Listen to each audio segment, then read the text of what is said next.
Oi, Facebook! Foi? Talvez sim! Estamos tentando mais uma vez nos conectarmos com a galáxia do Facebook, que faz sim parte do nosso universo, Caju, só que nem sempre a gente consegue se conectar.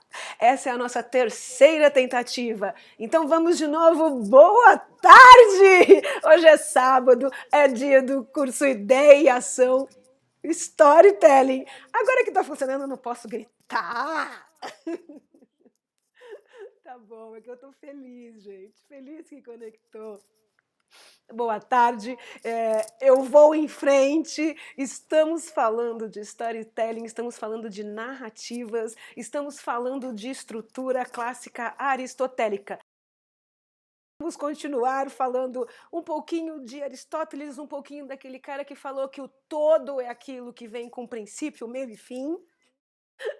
Aquele cara que falou que o mito é a imitação das ações e também a composição dos atos, que é isso que nos interessa. Mito é a forma que o Aristóteles chamava, ou mito é a forma com que naquela época, ao estudar as tragédias, o Aristóteles chamou a narrativa dentro da tragédia, o que a gente conhece hoje como narrativa, que é uma coisa mais moderna. Estamos falando agora então de Sid Field. Estamos falando no manual do roteiro. Vou trazer um pouquinho do trabalho do Sid Field para a nossa conversa.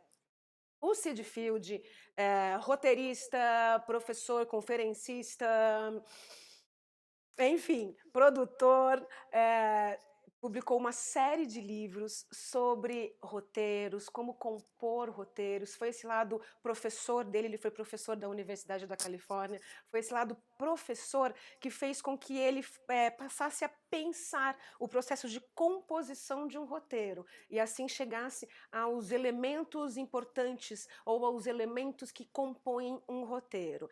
Claro, foi beber da mesma fonte em que bebem todos os storytellers, todos os que estudam narrativa, foi beber lá no Aristóteles. Então a gente vai ver um pouquinho do que Sid Field fala e vamos observar aonde que ele se encontra ali com o pensamento do Aristóteles ao falar de estrutura narrativa.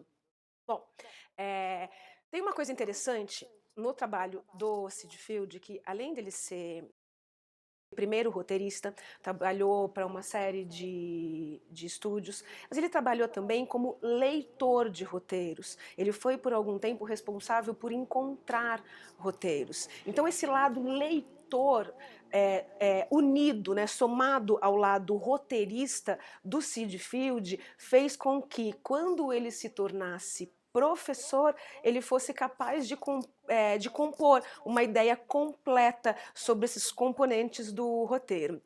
Ele escolheu roteiros por muitos anos. Ele conta que em uma das empresas, das produtoras que ele trabalhou, em 2 anos ele chegou a ver mais de 2.000 roteiros. E ele era o cara que falava, este é bom e este é ruim.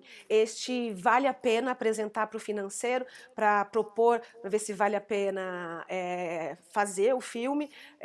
E ele diz que em 2 anos, ele leu mais de 2.000 roteiros e apenas 40 eram bons o suficiente, ele até fala, bons o suficiente para que fossem considerados para virar filme.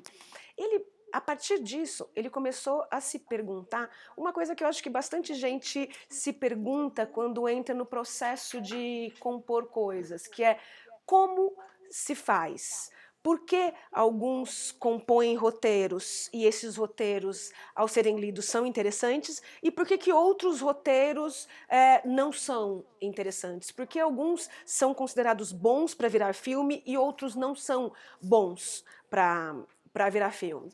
Quando ele passou a só achar material, isso começou a compor a mente dele. Mas quando ele foi dar aula, é que ele percebeu que algumas coisas se assemelhavam e muitas coisas se repetiam dentro dos roteiros. E uma das coisas que ele encontrou como que se repetiam é essa estrutura macro que a gente conhece, a macro aristotélica, que ele vai apresentar do jeito dele dentro de uma proposta de compor um um roteiro.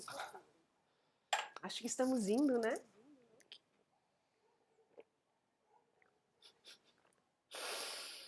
Tomara que sim! Eu vou em frente.